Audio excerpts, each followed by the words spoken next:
Vamos a continuar adorando a Dios, ¿les parece?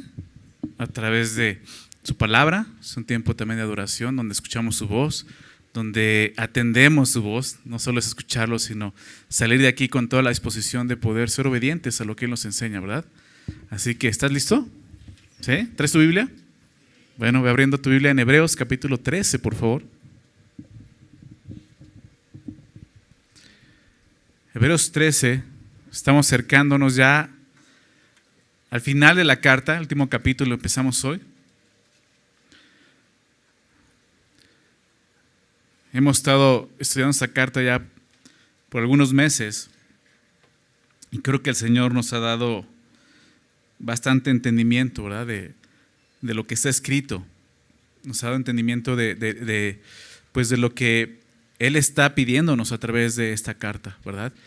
Que sigamos adelante, ¿no? Déjame recordarte el contexto de la carta. Esta carta fue escrita a un grupo de judíos de origen judío, de raza judía, que habían creído en Jesús, pero llegó un momento en que empezaron como a desmayar, ¿no? A desanimarse, principalmente por la persecución que estaban experimentando, ¿no? Debemos de considerar también la situación que están viviendo.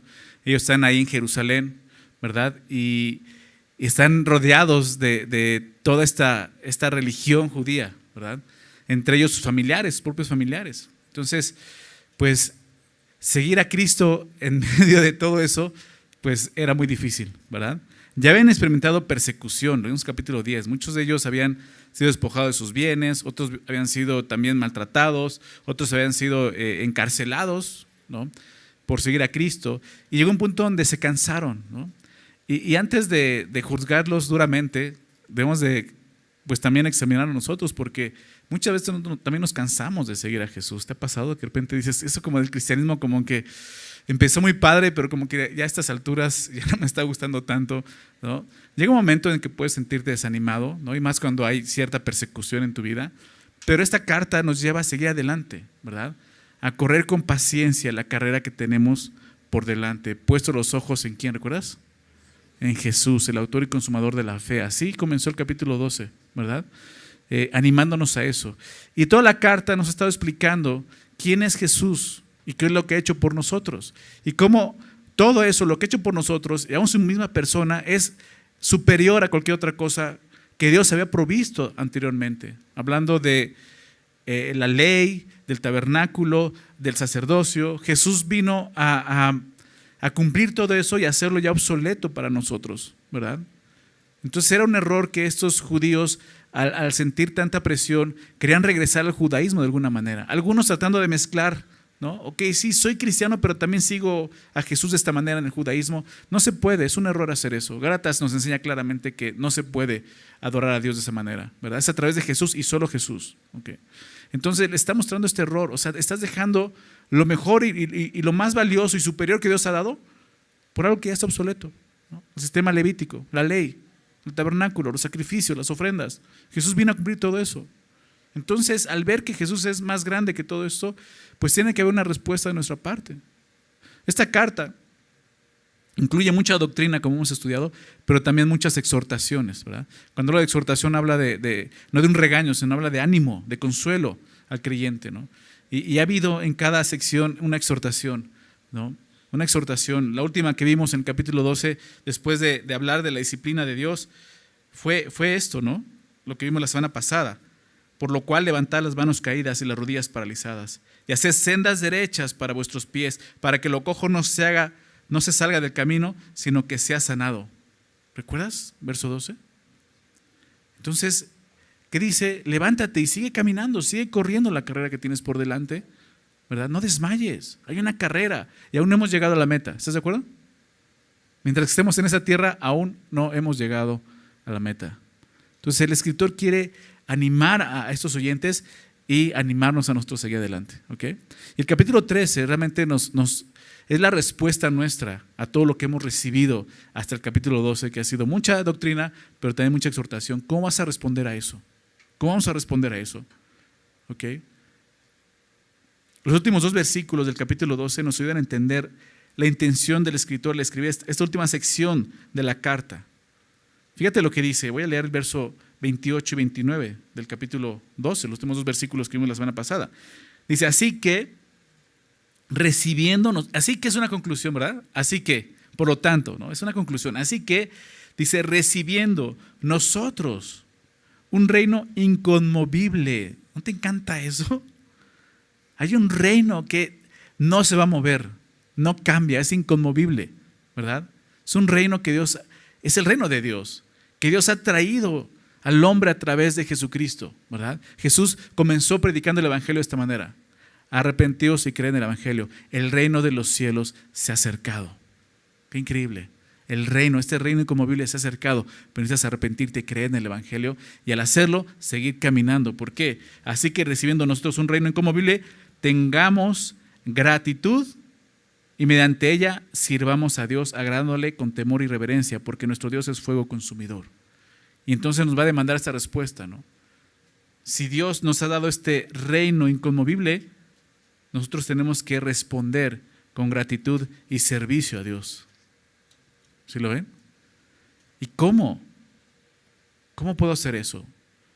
Al entender la obra de Jesús nos ha dado entrada al reino inconmovible, nuestra respuesta debe de ser, como vemos aquí, gratitud y servicio a Dios. Pero ¿de qué manera práctica podemos mostrar esa gratitud y ese servicio a Dios? Bueno, de eso es lo que nos habla el capítulo 13. Nuestra respuesta a lo que Dios nos ha estado hablando, ¿ok? Vamos el día de hoy a estudiar los primeros 6 versículos. Entonces voy a leerlos. Después de eso hacemos una oración para dar inicio, ¿ok? ¿Ya estás ahí? Ya hace media hora, pastor. Permanezca el amor fraternal. No os olvidéis de la hospitalidad, porque por ella algunos, sin saberlo, hospedaron ángeles. Acordaos de los presos como si estuvierais presos juntamente con ellos, y de los maltratados como que también vosotros mismos estáis en el cuerpo. Honroso sea en todos el matrimonio y el hecho sin mancilla, pero a los fornicarios y a los adúlteros los juzgará Dios.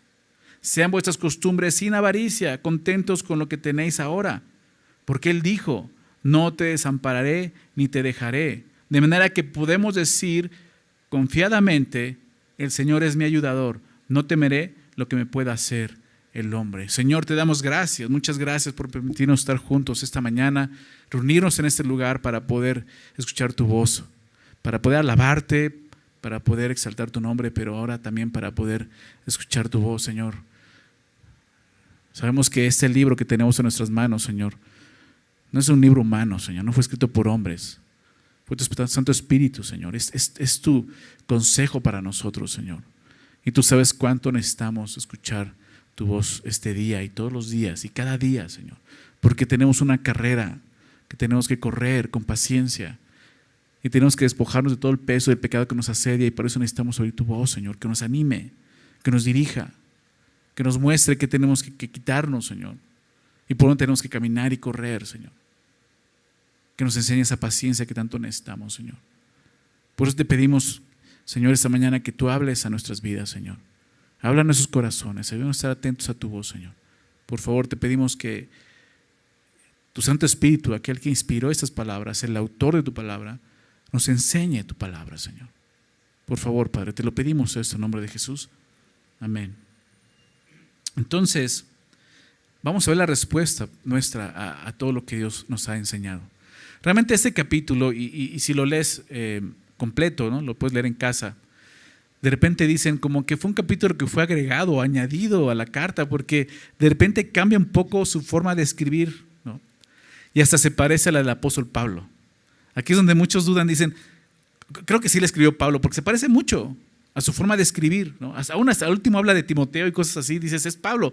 Pero bueno, ya hemos visto que no es el apóstol Pablo. Puede haber sido algún discípulo de Pablo, alguien muy cercano a Pablo que conoció a Timoteo, y etcétera, etcétera, etcétera. Okay. Pero realmente no es que esté agregado, como algunos piensan, sino si hay un hilo conductor, te das cuenta. O sea, sí nos está llevando por un camino, ¿no? Digo, muchas de las cartas de Pablo son como esta, mucha enseñanza, mucha doctrina, ¿verdad? Y al final viene la parte práctica, ¿no? O sea, después de que Dios nos habla de su doctrina, nos enseña quién es Él, lo que ha hecho por nosotros, lo que eso implica para nosotros, tiene que haber una respuesta de nuestra parte, ¿no? ¿Cómo tenemos que responder a eso? Y es muy similar, ¿no? Aquí realmente nos está diciendo, nos está explicando eso, o sea, cómo vas a responder a lo que Dios ha hecho por ti, ¿no? a lo que tanto Dios nos ha estado hablando. Si oyes hoy su voz, no endurezcas tu corazón, ¿recuerdas? Una de esas exhortaciones, no endurezcamos nuestros corazones a la palabra de Dios. Entonces, ese es el momento de responder, ¿ok? Pero ¿cómo? Bien, aquí hay cosas prácticas. Verso 1, permanezca el amor fraternal. Muy cortito, ¿eh? Si te cuesta trabajo memorizar la Biblia, es un versículo muy fácil de memorizar. Permanezca el amor fraternal. La palabra que se traduce por amor, que realmente es un amor fraternal, es una palabra, es la palabra Filadelfia. No es una ciudad, así se le puso. No es una iglesia, es una palabra en griego que significa amor fraternal, como se traduce aquí. Es el amor entre hermanos, como congregantes, ¿no? Es ese amor que podemos mostrarnos. No es el amor ágape, pero sí es ese amor que muchas veces se habla entre hermanos, que obviamente incluye ese amor ágape ya como creyentes. Pero tiene que haber un amor fraterno entre nosotros, ¿no? Seguramente estos creyentes estaban fallando en eso, ¿no? Al empezar a apartarse, ¿no?, de la iglesia, estaban apartándose de ese amor fraternal. Y Él está invitando, que permanezca ese amor fraternal.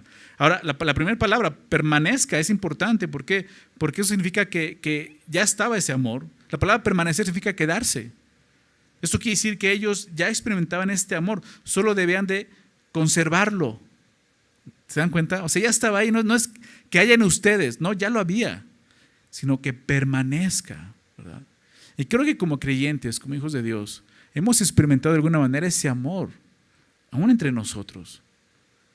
Pero es triste que de repente una iglesia pueda empezar con ese amor y pueda empezar a apagarse ese amor. Por eso la exhortación es permanezca. Eso tiene que permanecer en nosotros. Prácticamente le está diciendo que dejen que el amor fraternal continúe en sus vidas. Buscamos esos tiempos de comunión en nuestra iglesia, ¿verdad? O sea, el hecho de que podamos al final de una reunión dar café, galletas, pues es para tener esa comunión y mostrar ese amor fraternal, ¿no? O sea, por eso son gratis, ¿no? O sea, no es ningún negocio para que te quedes y compres, no, o sea, no buscamos eso. Buscamos exactamente esto, que la iglesia sea iglesia, que pueda entre nosotros podamos mostrar un amor realmente fraterno, como dice aquí, un amor de hermanos, como dice la palabra. Entonces, eso es lo que nos está pidiendo el Señor. Deja que la fraternidad continúe en tu vida. A pesar de todas las diferencias que podamos tener, deja que el amor que tienes por otro continúe, ese amor fraternal continúe fluyendo en tu vida. Es lo que está diciendo, permanezca ese amor en ustedes. El amor por los hermanos en la fe es una de las características realmente de un verdadero creyente en Jesucristo. Creo que es importante recordar eso. Acompáñame a 1 de Juan capítulo 1, por favor. Fíjate lo que dice el apóstol Juan. Él lo tenía muy claro. Después de tantos años de seguir a Cristo y servir a Cristo, Juan le entendió las cosas. Fíjate lo que escribe en 1 de Juan 3, desde el verso 14 voy a leer. Nos dice así: nosotros sabemos que hemos pasado de muerte a vida. Fíjate, o sea, de repente, ¿no te ha pasado que de repente dices, bueno, ¿cómo sé que si realmente soy salvo? Lo está diciendo, ¿cómo sé que realmente he pasado de muerte a vida? Pues aquí lo está diciendo. Nosotros sabemos que hemos pasado de muerte a vida. ¿En qué? En que amamos a los hermanos. Es una característica. El amor fraternal, ¿te das cuenta? Es algo que tiene que haber. Por muy diferente que seamos, como decía, ese amor está en ti. Se ha nacido de nuevo. El que no ama a su hermano permanece en muerte. Tan. No, por eso te decía, la tiene muy claro Juan, ¿verdad? O sea, si tú no amas a tu hermano, ¿qué crees? Estás muerto. Estás muerto. ¿Aún no ha nacido de nuevo? Dice, todo aquel que aborrece a su hermano es homicida, a ese grado lleva. Y sabéis que ningún homicida tiene vida eterna permanente en él. En esto hemos conocido el amor, en que Él puso su vida por nosotros. Fíjate, Él puso su vida por nosotros. También nosotros debemos poner nuestra vida por los hermanos. Y dices, soy más bonito como lo dijo Hebreos, ¿no? Permanezca el amor fraternal. Pero Juan dice, hey, recuerda lo que hizo Jesús. Él puso su vida por ti. Ahora te toca responder. Pon tu vida por tu hermano. Pero el que tiene bienes en este mundo y ve a su hermano tener necesidad y cierra contra él su corazón, ¿cómo mora el amor de Dios en él? Es algo tan sencillo como eso, ver la necesidad de alguna persona. Realmente una necesidad. Y quiero hacer un paréntesis aquí. Porque hay algunos que abusan de eso. Y tienes que ser muy sabio y cuidadoso. Hay algunos que tienen una careta de piedad, de humildad, ¿no? Y como si Dios estuviera probándolos. Y no, son engañadores, son burladores que están abusando de la iglesia. Entre nosotros ha habido personas así. Tienes que tener cuidado también de eso. Claro, el amor fraternal se va a mostrar, pero muchas veces tienes que pedir un consejo quizás. Tienes que acercarte y preguntar, oye, esta persona está así, ¿crees que sea sabio apoyarla? ¿Crees que sea sabio bendecirla? Porque sí, hay muchos engañadores, ¿no? Falsos hermanos que están abusando de la iglesia. Entonces tienes que tener cuidado con eso. Pero aquí se nos llama eso. Dice, ¿cómo mora el amor de Dios en él? Si realmente estás viendo una necesidad en tu hermano y no puedes abrir tu corazón hacia él. Hijitos míos, dice, no amemos de palabra ni de lengua, sino de hecho y en verdad. Ahí está, ¿no? Muchos podemos hacer eso, amar de lengua, de palabra. Pero el Señor nos muestra, tienes que amar en verdad, en hecho, en acción.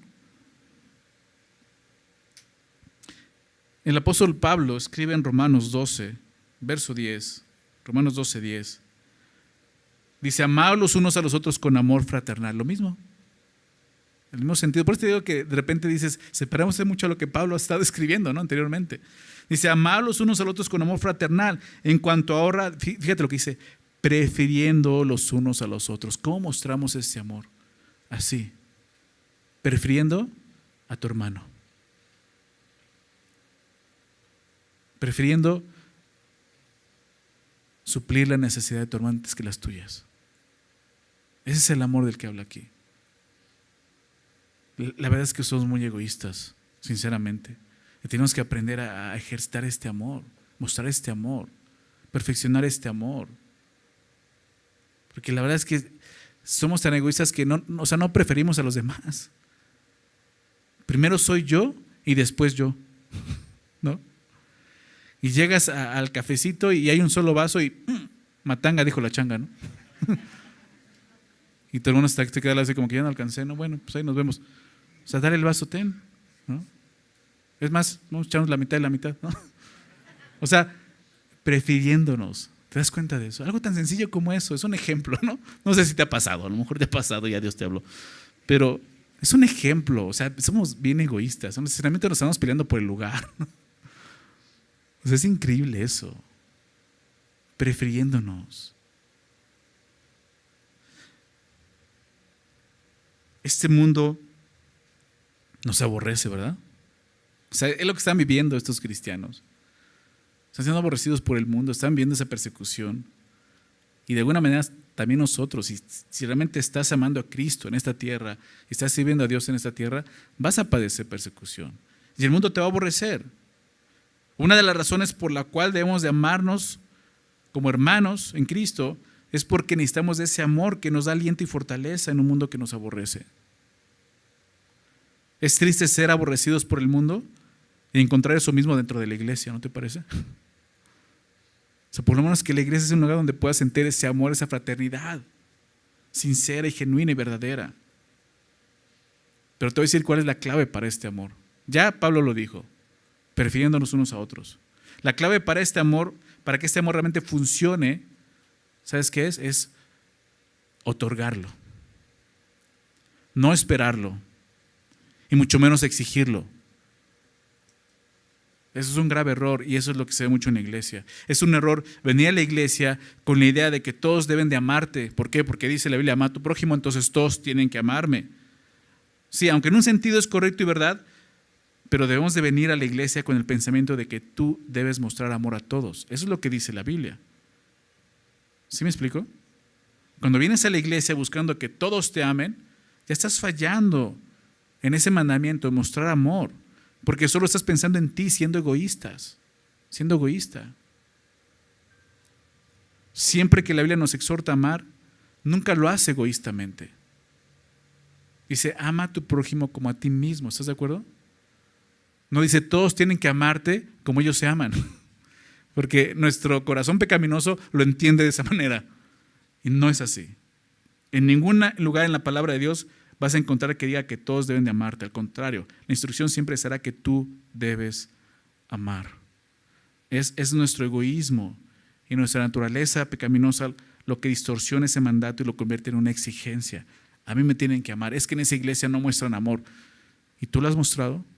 Porque eso es lo que dice la Biblia. ¿Sí me explico? Ahí es donde ese amor realmente va a crecer entre nosotros.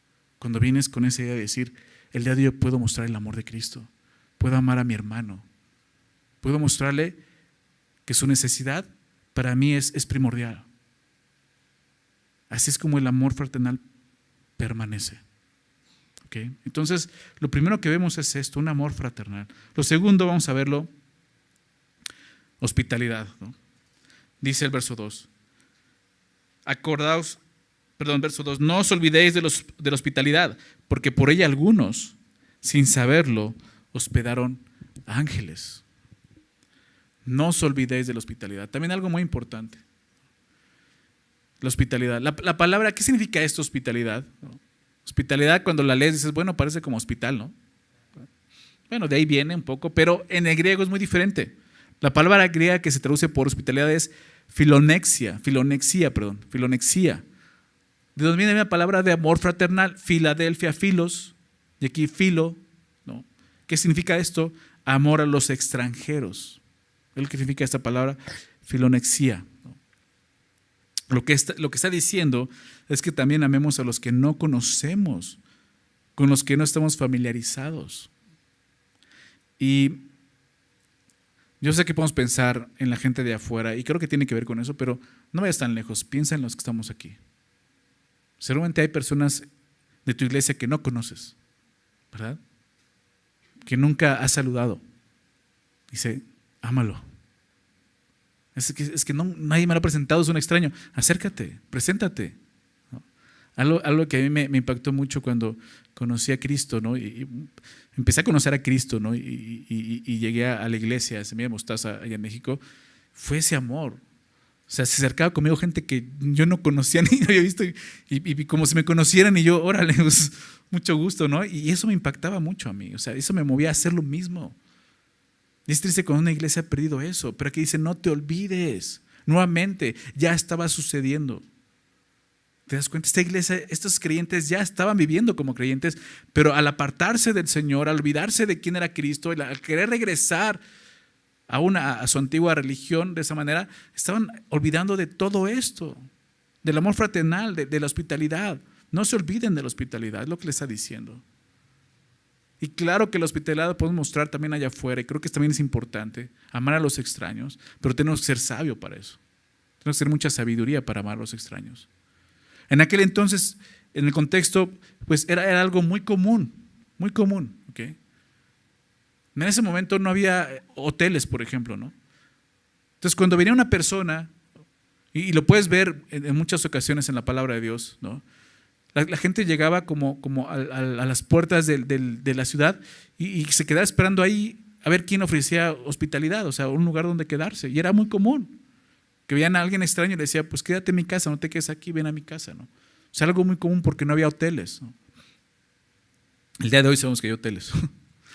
O sea, no vas a meter a cualquiera a tu casa, ¿verdad? Tienes que ser sabio en eso, ¿verdad? Si tú ves a una persona que está en la calle pidiendo dinero, mendigando, no lo vas a llevar a que se quede en tu casa con tu familia, ¿verdad? Obviamente, tienes que ser sabio, ¿verdad? Pero igualmente una persona que te está pidiendo dinero en la calle, pues también tú no sabes, ¿no?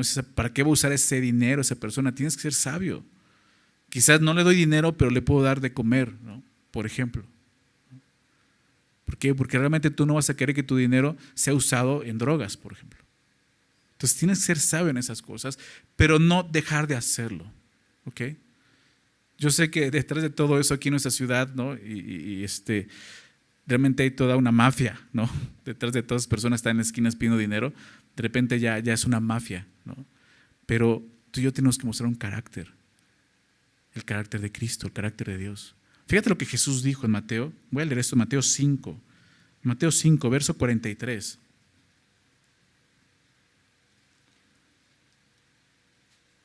Dice, oíste que fue dicho, amarás a tu prójimo y aborrecerás a tu enemigo.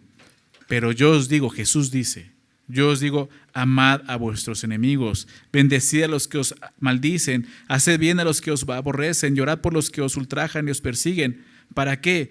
Para que seáis hijos de vuestro Padre que está en los cielos. O sea, está mostrando el carácter del Padre, que hace salir su sol sobre malos y buenos, y que hace llover sobre justos e injustos. Porque si amáis a los que os aman, ¿qué recompensa tendréis?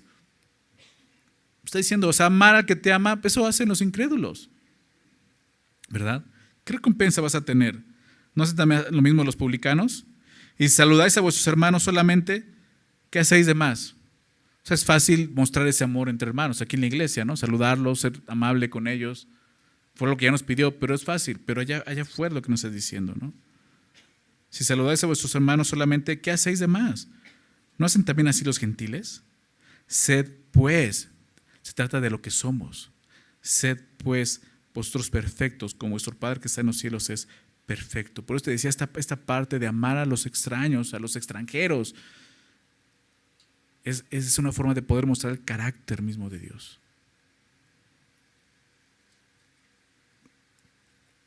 Nuestro egoísmo nos lleva a muchas veces a ser selectivos en nuestras amistades.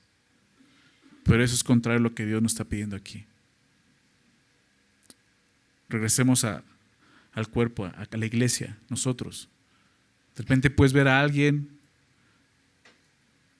que dices, no, con él yo no quiero tener nada que ver. Por diferentes cosas, ¿no? Porque lo ves, no sé, medio raro. Porque lo ves más pobrecito, ¿no? No dije pobrecito, más pobrecito. O sea, de repente caemos en eso, ser selectivos, pero ese es un error muy grande también. Muchas veces dentro de la iglesia buscamos pertenecer a un grupo de personas sin darnos cuenta que somos parte de un gran cuerpo. Todos somos parte del cuerpo. Cada relación que tenemos ahora como hijos de Dios es importante para el Señor. Y no debemos de ser selectivos en nuestro compañerismo, porque esa actitud es realmente pecaminosa. Es hacer acepción de personas. Y Dios quiere que nos recibamos unos a otros como Él nos ha recibido en Cristo. Ese es el amor que hablaba anteriormente. Pero aún amar a aquellos que no conocemos. Eso es lo que significa esa palabra hospitalidad. Pero agrega esto, porque por ella, por la hospitalidad, sin saberlo, hospedaron ángeles. Porque por ella algunos, sin saberlo, hospedaron ángeles. Y creo que hay dos pasajes muy claros donde vemos esto. La referencia a la visita de ángeles lo vemos en el Antiguo Testamento. También en el Nuevo Testamento sucede, pero más en el Antiguo Testamento. Y creo que está refiriéndose a Génesis capítulo 18 y Génesis capítulo 19, que es cuando vienen estos tres varones en capítulo 18 a Abraham, ¿recuerdas? Y uno de ellos es el Señor precisamente, ¿no? Pero eran ángeles de Dios que llegaron ahí, ¿no? Y después ellos mismos van a visitar a Lot, dos de ellos, porque el Señor se queda con Abraham. Y vemos cómo tanto Abraham como Lot los reciben, son hospitalarios.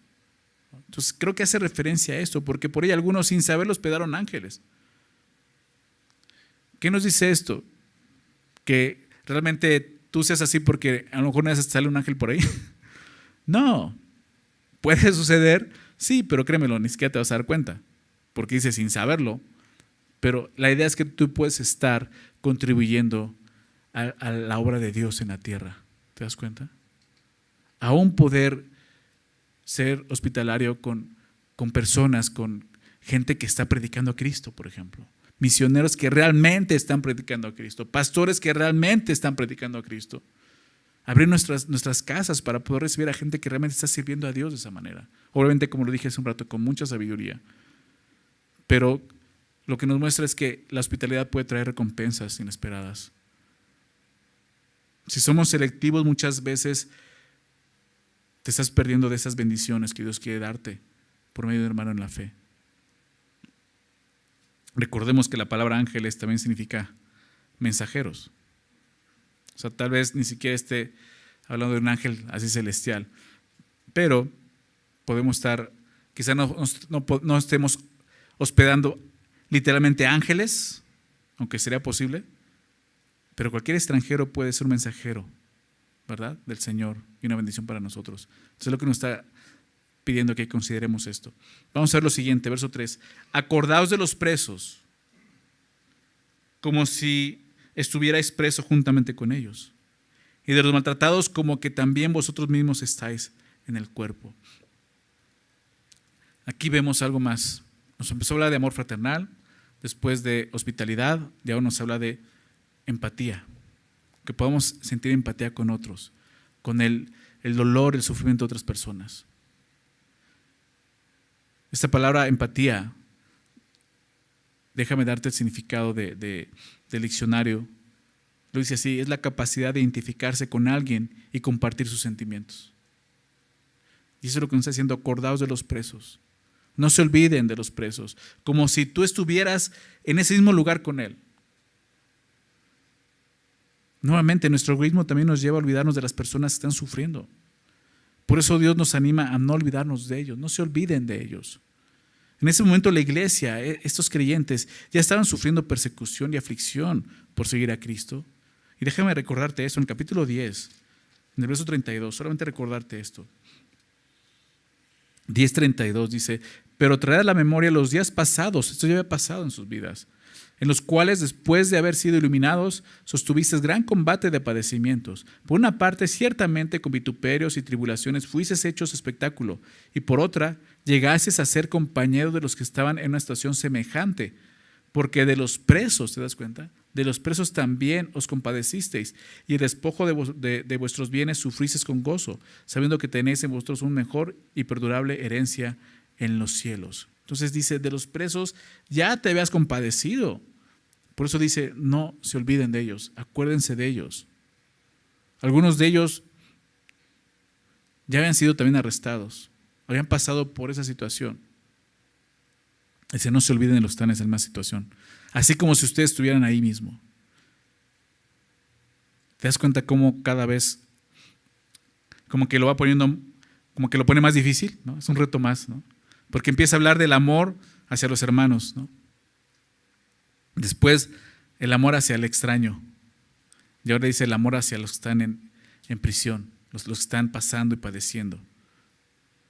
Dice: y de los maltratados, como que también vosotros mismos estáis en el cuerpo, como lo leíamos en el capítulo 10. Muchos de ellos estaban sufriendo, ya habían pasado despojos de sus bienes, maltrato de sus propias familias.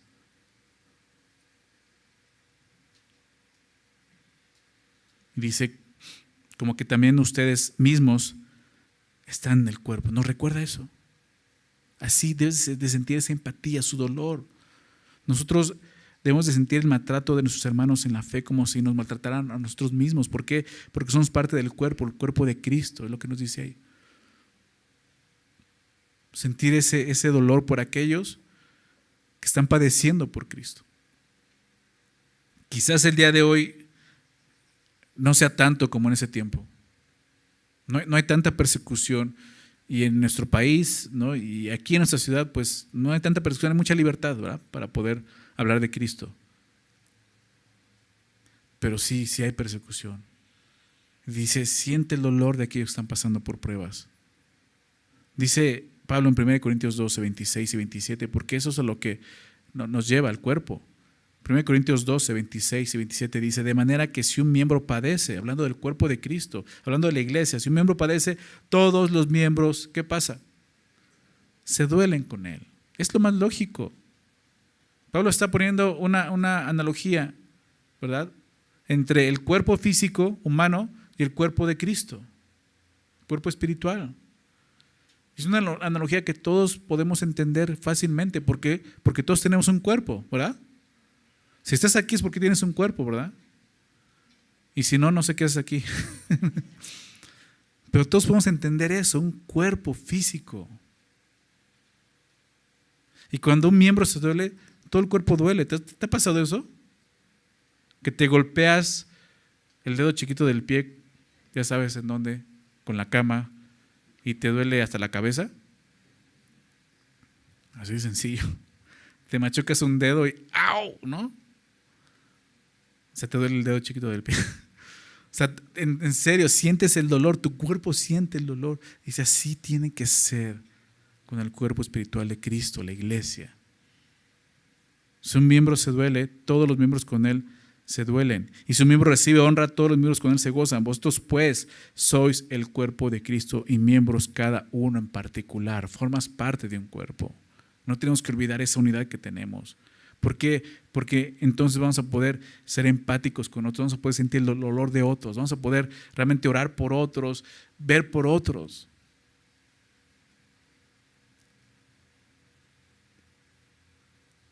¿Verdad? Dios nos pide que tengamos empatía con todos, aun con los que están sufriendo, que podamos identificarnos con los que están padeciendo por seguir a Cristo. ¿Por qué? Porque Dios quiere que seamos sensibles, ¿verdad? Sensibles con las personas que realmente están sufriendo. Vamos a ver el verso 4.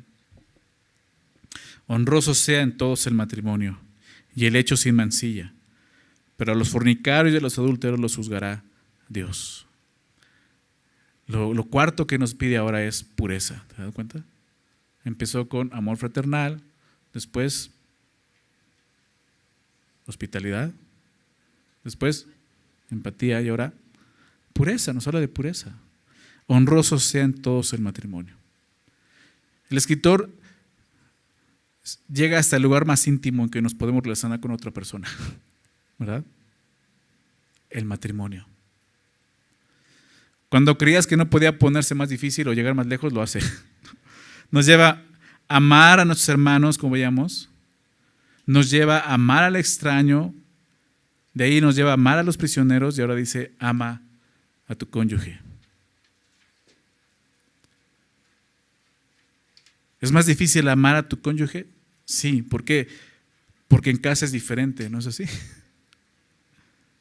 Ahí es donde se vive el verdadero cristianismo día tras día y donde los demás difícilmente pueden ver ese compromiso, pero donde realmente cuenta tu cristianismo. Ahí en tu casa, viviendo en pureza para Dios. Son muchos los que pueden servir a todo el mundo. Sirven a los hermanos, ven a algún extraño con necesidad y lo ayudan, no dudan en mostrar ayuda, pero pueden descuidar a su propia familia. La realidad es que es más difícil vivir la verdadera vida cristiana frente a tu esposa, frente a tus hijos, frente a tu esposo, ¿verdad? Pero es a donde llega. Dice un pastor, si puedes ser cristiano en casa, puedes ser cristiano en cualquier lugar, ¿verdad? Nuestro hogar es donde vivimos el verdadero cristianismo. En nuestro hogar es donde realmente mostramos si amamos a Dios o no. Una de las mejores maneras de predicar el evangelio a todo el mundo es mostrarles que en verdad amas a tu esposa, que en verdad respetas a tu esposo. De eso nos habla, de una honra. Honroso, dice, sea el matrimonio, ¿verdad? Honroso sea en todos el matrimonio. Y en todos, ¿qué crees? Incluye a todos. Sí, soltero, también te hablan a ti. Yo no estoy casado, a mí no, también te hablan a ti. Porque si Dios te llama un día al matrimonio, desde ahorita tienes que entender, es algo muy honroso. Muy honroso. La palabra honra significa estimar o valorar. También se traduce como, en muchos lugares en el Nuevo Testamento, esa misma palabra en griego se traduce como precioso. ¿Te das cuenta de eso? Dios nos llama aquí a ver el matrimonio como algo honroso, como algo precioso.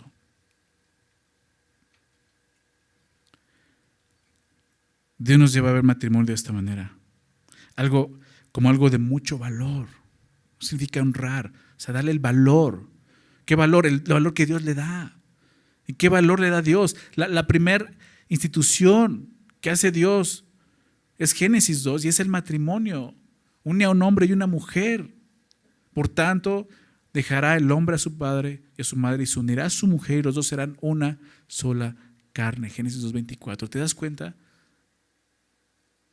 ¿El matrimonio es valioso para Dios? Claro que sí.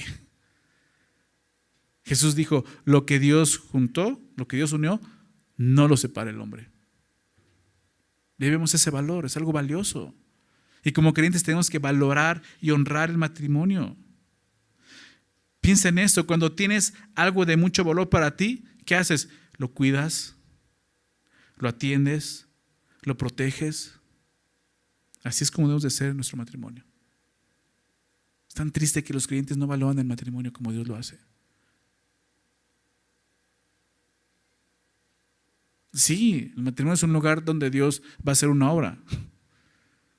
Por eso decía, o sea, ahí es donde realmente se ve el verdadero cristianismo, si realmente amas a Dios o no. Pero cuando tú tienes esto en mente, el matrimonio es valioso para Dios, créeme, lo va a hacer más fácil. Cuando lo empieces a ver como Dios lo ve, va a ser más fácil. El mundo, ¿qué hace? El mundo deshonra lo que Dios honra. ¿Te das cuenta de eso? El mundo deshonra el matrimonio. La fornicación deshonra el matrimonio. El adulterio deshonra el matrimonio. La homosexualidad deshonra el matrimonio. La pornografía deshonra el matrimonio. El divorcio deshonra el matrimonio. El mundo busca contaminar nuestra mente para enmasillar nuestros matrimonios. ¿Te das cuenta? Y lo peor es que estamos cayendo en eso. Me da tanta tristeza. Y no quiero juzgar a nadie, pero me da tanta tristeza escuchar que hay divorcios en la iglesia cristiana entre nosotros. Y es por esto, porque hemos olvidado el valor que Dios le da al matrimonio. El mundo busca contaminar nuestras mentes para esto, para que ensuciemos, manchemos nuestro matrimonio. Por eso debemos de estimarlo así como Dios lo ve, como algo precioso. Porque así es para Dios, el matrimonio es algo precioso.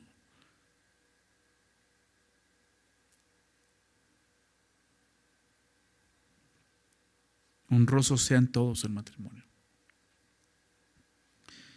Podemos hablar mucho de esto, ¿verdad? Ayer tuvimos nuestra reunión de matrimonios comercial, ¿no? Un paréntesis. Ven, acompáñanos. Cada último sábado de mes tenemos una reunión de matrimonios. Empezamos el mes pasado. Es la segunda. Y ha sido un tiempo padre poder escuchar lo que Dios quiere enseñarnos como matrimonios. Entender esto, precisamente el valor del matrimonio. Entendiendo quién es Él primeramente, quiénes somos nosotros. Y después vamos a poder ver eso, que el valor que Dios le da al matrimonio es honroso. Y como creyentes tenemos que honrar eso. A unos solteros honrar los matrimonios. Los matrimonios que hay en tu iglesia, honrarlos. Verlos como algo precioso. Si un día Dios te llama a eso, vas a tener que verlo de esa manera. El mundo lo ve como algo. Ya no se quieren casar los jóvenes. ¿Te das cuenta de eso? Porque han perdido esa honra. ¿Para qué me caso? Para que después me divorcie. O sea, qué triste que ya vayas al matrimonio pensando que un día te vas a divorciar. Sí, por bienes separados, ¿no? ¿Te das cuenta de lo que significa eso? Ya estás pensando en eso. Si un día me divorcio, cada quien sus cosas. ¿Por qué llegas al matrimonio pensando que va a suceder eso? No hay ahí ya rompiste la unidad que es el matrimonio. Dejará a su padre y a su madre y dejará su comodidad y su dinero y su soltería y se unirá a su mujer y los dos serán una sola carne. Ya no son dos. Comparten lo mismo, son uno delante de Dios. Eso es el matrimonio. Familia, tenemos que valorar lo que Dios valora, ¿verdad? Si estás pasando el día de hoy por pruebas en tu matrimonio, empieza por esto, es honroso para Dios. Tú puedes decir, ¿eso es honroso? Sí, es honroso, pero empieza a servir a Dios ahí. Empieza a amar a tu esposa como Cristo amó a la iglesia. Empieza a respetar a tu esposa, sujetarte como la iglesia lo hace con Cristo. Créemelo, y va a ser honroso, y vas a empezar a ver lo precioso y el valor que Dios le da. Pero estás viendo cómo el mundo vive, tú mismo lo estás deshonrando. Aquí dice que el matrimonio sea honroso en todos. Honrosos sean todos el matrimonio. Después dice esto, y el lecho sin mancilla. ¿Qué quiere decir esto? La palabra que se traduce como lecho en griego es koite, de donde viene la palabra coito. Está hablando del acto sexual precisamente. Y dice que el acto sexual sea sin mancilla. La palabra mancilla es mancha. Habla de contaminar, de pisotear algo. Como creyentes debemos de estimar la relación sexual como Dios la ve. La unión entre un esposo y una esposa. No es entre un esposo y un esposo. ¿Me explico? No es entre un amigo y una amiga. Es un compromiso. Si sabes honrar, valorar, estimar, así como vemos tu matrimonio, sin mancilla, o sea, en pureza, serás puro en cualquier lugar también. Porque desde ahí empiezas a mostrar esa pureza. La falta de pureza es algo que podemos esconder dentro de la iglesia, pero no en el matrimonio. Fíjate lo que dice, aún viene una advertencia fuerte. Pero los fornicarios y los adúlteros los juzgará Dios. Así es como puedes ensuciar tu matrimonio. Dice a los fornicarios y a los adúlteros. ¿Qué son esas dos cosas? Los fornicarios la fornicación es todo aquello que es inmoralidad sexual, todo pecado sexual fuera del orden de Dios en el matrimonio. Prácticamente es eso. Los fornicarios son todos aquellos que practican algún pecado sexual, solteros o casados. Y los adúlteros son los casados que viven en impureza sexual. Dice un pastor, son como los fornicarios versión 2.0. O sea, nada más que estás casado ya, ¿no? Entonces, qué importante es eso, o sea, la pureza en el matrimonio. O sea, de repente llegan parejas que Dios los llama viviendo sin un matrimonio, o sea, en una unión libre, como le llaman ahora libre, y es eso, una unión libre. ¿Quién quiere una unión libre? ¿Por qué es libre? Porque en cualquier momento puedo agarrar mis cosas e irme. ¿Quién quiere eso? O sea, ¿quién se junta con una persona para eso? Para que en cualquier momento te puedes ir y abandonarme. Pero muchos llegan así pensando como el mundo piensa, lo entiendo. Y llegas en esa unidad, ¿no? Y cuando te enteras de la palabra y dices, estoy mal, ¿qué tengo que hacer? ¿Me voy a casar? No, no te tienes que casar. Tienes que arrepentirte. ¿Por qué? Porque hay pecado en tu vida. Y el pecado no se termina casándose, se termina arrepintiéndose en la cruz de Cristo. Porque la impureza va a seguir ahí. Y aunque te cases, ¿sabes qué? ¿Cuál es el riesgo? Que lo siguiente va a ser adulterio. ¿Por qué? Porque el pecado sigue en tu corazón. Necesitas arrepentirte de tu pecado. Necesitas entender que es fornicación lo que estás haciendo. Y es pecado delante de Dios. Y dice aquí a los fornicarios y a los adúlteros, ¿quién los va a juzgar? Dios. ¿Y te acuerdas lo que dijo al final del verso 12, del capítulo 12? Porque nuestro Dios es fuego consumidor. Entiéndelo desde ahora. Arrepiéntete. Apártate del pecado. El que confiesa su pecado se aparta, ¿recuerdas? Alcanzará misericordia. Pero el que lo encubre no prosperará. Lo que tienes que hacer es confesarlo, tu pecado, apartarte de él. ¿Qué tengo que hacer? ¿Casarme? No, apartarte. Es que llevo 8 años con él, tengo 2 hijos con él. Sí, apártate. No es tu esposo. El mundo te ha hecho pensar que es tu esposo, que es tu matrimonio. No es un matrimonio delante de Dios, estás en fornicación. Si no estás casado, si no hay un documento legal que avale ese matrimonio, no estás casado. ¿Sí se dan cuenta? Necesitas arrepentirte. Es fornicación lo que estás haciendo.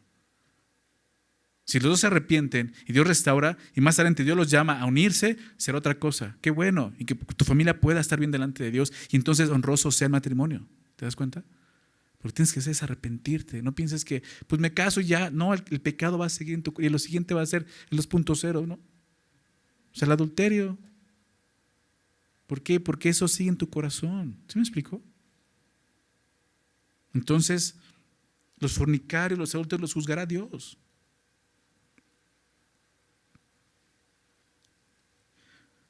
Primera de Tesalonicenses, capítulo 4, versos 2 y 3. Fíjate, te lo voy a leer.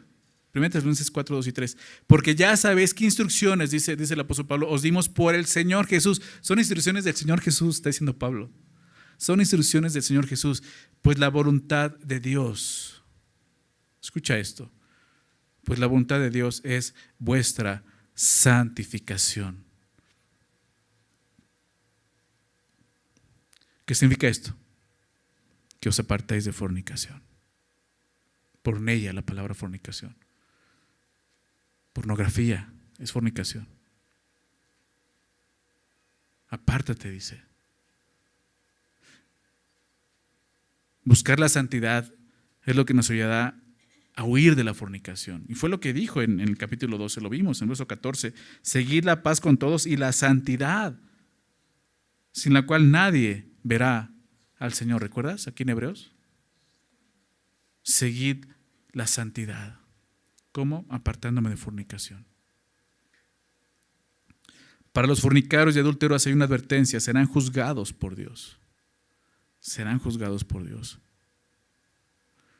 Si aún tú llegas a engañar a tu esposo o a tu esposa, o lo estás haciendo el día de hoy, debes saber que no puedes engañar a Dios. Gálatas 6 dice eso. No erréis, Dios no puede ser burlado. Lo que el hombre sembrare, eso es lo que va a segar. El que siembra para la carne, de su carne segará corrupción. De aquí lo vemos. Al final Dios va a juzgarlos. Si este es tu caso, arrepiéntete. Si oyes hoy su voz, no endurezcas tu corazón. Dios te ama. Dios está mostrando, hey, ese es el momento. Arrepiéntete. Si hay un pecado sexual en tu vida el día de hoy, arrepiéntete, confiésalo. Alcanzarás misericordia. ¿Recuerdas? Acerquémonos confiadamente al trono de la gracia para alcanzar misericordia, para hallar misericordia y alcanzar gracia para el oportuno socorro. Aquí está. Vamos a ver el verso 5, lo último que menciona. Sean vuestras costumbres sin avaricia, contentos con lo que tenéis ahora, porque Él dijo, no te desampararé ni te dejaré. De manera que podemos decir confiadamente, el Señor es mi ayudador, no temeré lo que me pueda hacer el hombre. El último es contentamiento. De eso nos habla aquí. Amor fraternal, hospitalidad, empatía, pureza, contentamiento. Sean vuestras costumbres sin avaricia, contentos con lo que tenéis ahora.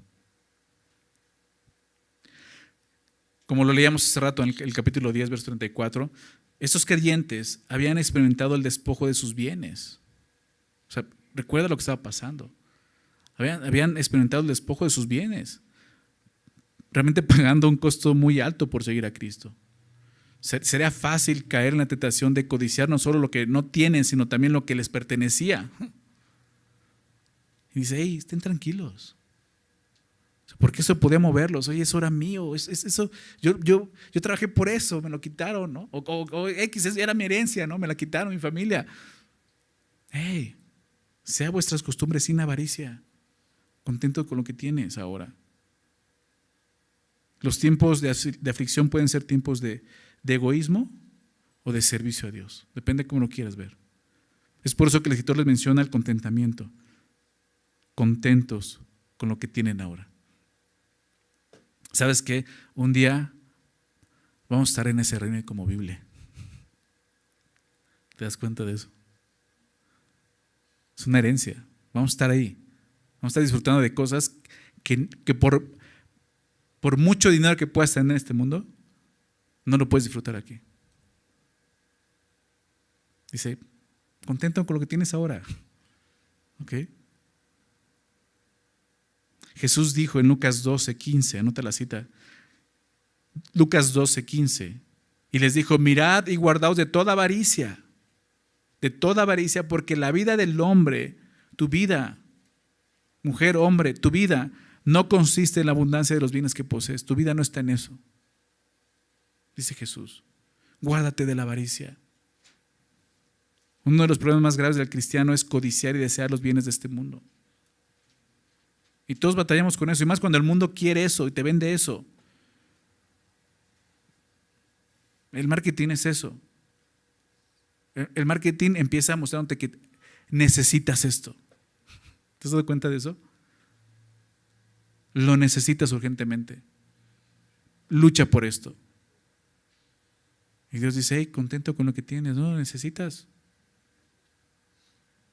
Acompáñame a 1 de Timoteo 6, vamos a recordar esto en 1 Timoteo 6.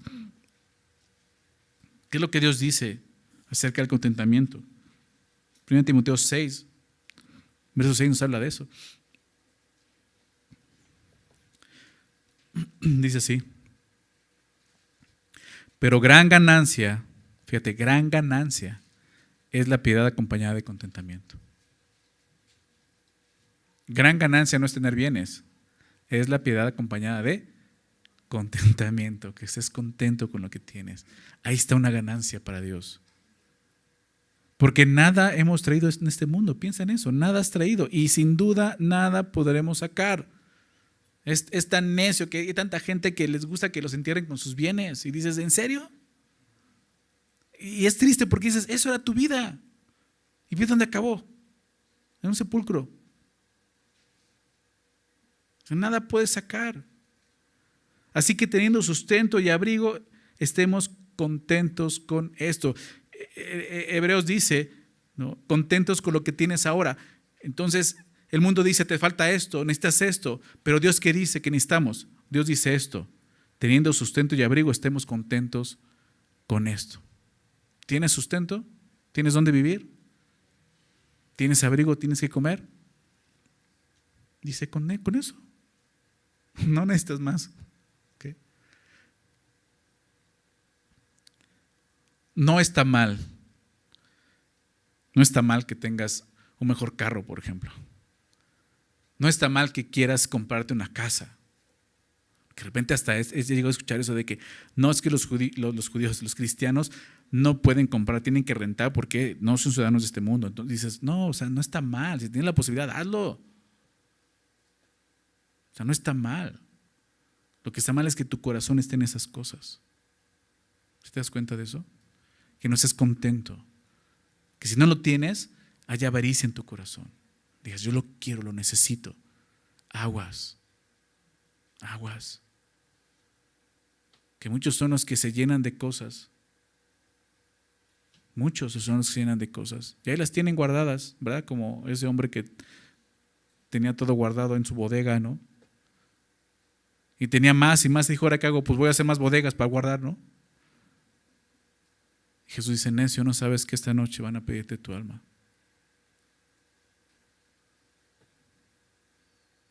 Y tienes tu closet lleno de cosas, sea con etiquetas, de hace 3, 4 años. Eso es avaricia. ¿Te das cuenta? Estás cayendo en los deseos de este mundo. Teniendo sustento y abrigo, estemos contentos con esto. Porque los que quieren enriquecerse, es el problema, querer enriquecerse, caen en tentación y lazo y en muchas codicias necias y dañosas. Son codicias, es avaricia que te va a hacer daño. O sea, la Biblia, Dios quiere enfocarnos en nuestro corazón. ¿Qué está pasando ahí adentro? No en lo externo, sino adentro. Y lo que está diciendo, o sea, al final te está haciendo daño. En muchas codicias necias, dañosas, que hunden a los hombres en destrucción y perdición. Porque entonces para alcanzar eso que quieres, para poder satisfacer tu codicia y avaricia, vas a empezar a hacer cosas que no están bien delante de Dios. Vas a empezar a robar. Vas a empezar a caer en corrupción. ¿Te das cuenta de eso? Eso te va a dañar al final. Estás destruyendo tu corazón. Porque la raíz de todos los males es el amor al dinero, el amor a la plata. Esa es la palabra que usa. El amor al dinero. La raíz de todos los males es amar el dinero. No es el dinero, el dinero no es un mal, es un bien para nosotros que Dios nos da. Pero el problema es cuando amamos eso, más que a Dios. Y así lo pone Jesús. No puedes servir a dos amos. ¿Recuerdas cuando habla de eso? Está hablando de Dios y el dinero, porque el dinero se convierte en un amo. Cuando lo codicias, se convierte en un amo y es tu amo y trabajas para él. Ten cuidado, no puedes servir a Dios y a las riquezas. La raíz de todos los males es el amor al dinero, el cual, el dinero, codiciando a algunos, se extraviaron de la fe y fueron traspasados de muchos dolores. Y muchos de estos creyentes estaban padeciendo esa aflicción de perder sus bienes. Y aún el querer regresar a ellos, el querer tenerlos era, ok, dejo el cristianismo por tener eso otra vez. Dice, hey, contento con lo que tienes. Si el ser cristiano te va a llevar a vivir así, contento con lo que tienes. ¿Sí? Y a veces va a ser así. Vas a tener que dejar pasar un buen puesto, un buen salario. ¿Por qué? Porque sabes que ahí va a ser más difícil honrar a Dios. No vas a poder honrar a Dios. Vas a tener que tomar decisiones así y decir, bueno, contento con lo que tengo. Esa es la idea aquí. La avaricia es el deseo de tener más. Ya sea que lo necesites o no, como veíamos. El verdadero contentamiento no llega cuando finalmente posees todo lo que anhelas. El verdadero contentamiento llega cuando te das cuenta que en Cristo tienes todo y no te falta nada. El contentamiento no puedes obtenerlo de las cosas materiales. ¿Por qué? Porque las cosas materiales nunca podrán satisfacer el corazón. Eso solo lo puede hacer Dios. Por eso es Dios o el dinero. Son dos amos. Un creyente que no tiene contentamiento es porque no está confiando en la suficiencia de Cristo. Entonces, contento con lo que tienes. Pero ve lo que dice ahora, agrega esto. Dice, contentos con lo que tenéis, porque Él dijo, no te desampararé ni te dejaré. De manera que podemos decir confiadamente, el Señor es mi ayudador, no temeré lo que me pueda hacer el hombre. Ve esa promesa, Él dijo, Dios dijo, no te desampararé ni te dejaré. Esta es una cita del Antiguo Testamento que se repite, porque Dios se la da a un hombre para dársela a otro hombre, y es Moisés y Josué. En Deuteronomio 31:8 es cuando Dios le habla a Moisés y le dice, ya va a entrar la tierra prometida, ya esa generación la que va a entrar. Y les dice eso, hey, dile a Josué que yo voy a estar con él, que no lo voy a abandonar, no lo voy a desamparar. Y en Josué 1:5 se repite eso. Y Dios le dice a Josué ahora, vas a entrar. Y claro, o sea, es un momento muy difícil. ¿Por qué? Porque ahí hay gigantes, hay ciudades fortificadas. Pero Dios le dice, hey, no temas lo que el hombre puede hacer. No te voy a dejar. Y ese es el ánimo que Dios le estaba dando a estos creyentes. No teman. Yo estoy con ustedes. No importa lo que ellos puedan hacer. ¿Qué puede hacer el hombre? ¿Qué puede hacer el hombre? Darte tu ticket para ir al cielo. ¿No? Velo de esa manera. Puede matarte, sí, pero el cuerpo. Y me hace un favor porque yo voy a estar con el Señor. O sea, no temas, yo estoy contigo. Entonces, vemos esto. La tarea de Moisés fue guiar a la nación de Israel durante 40 años en el desierto.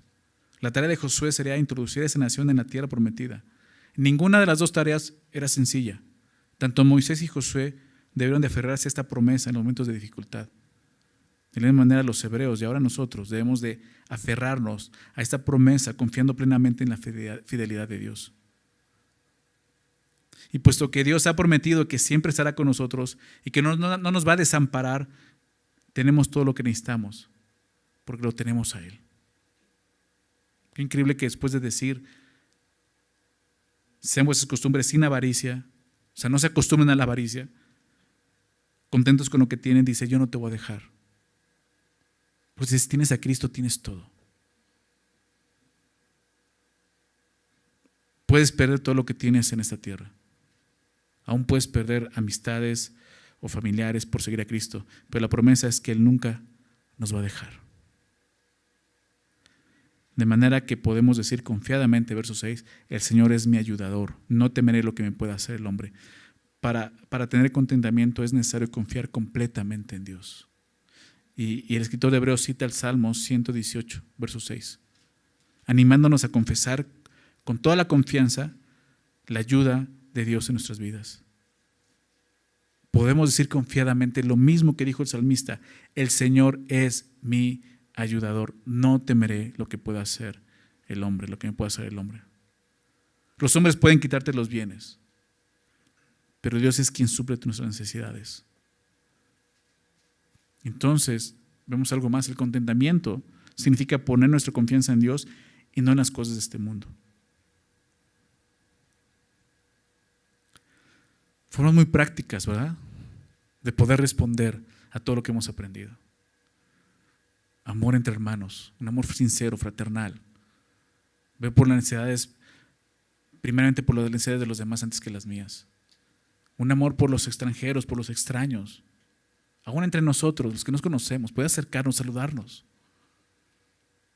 Sentir empatía por aquellos que están sufriendo, padeciendo el día de hoy, por seguir a Cristo.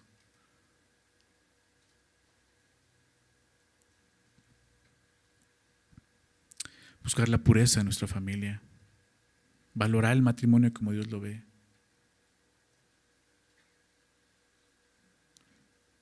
Y por último, contentamiento. Estar contento con lo que Dios nos ha dado. La palabra contentamiento habla de satisfecho. Estás satisfechos con lo que Dios te ha dado, sabiendo que viene de Él. ¿De qué manera práctica podemos demostrar gratitud y servicio a Dios? A través del amor fraternal, a través de la hospitalidad, a través de la empatía, a través de la pureza y a través del contentamiento.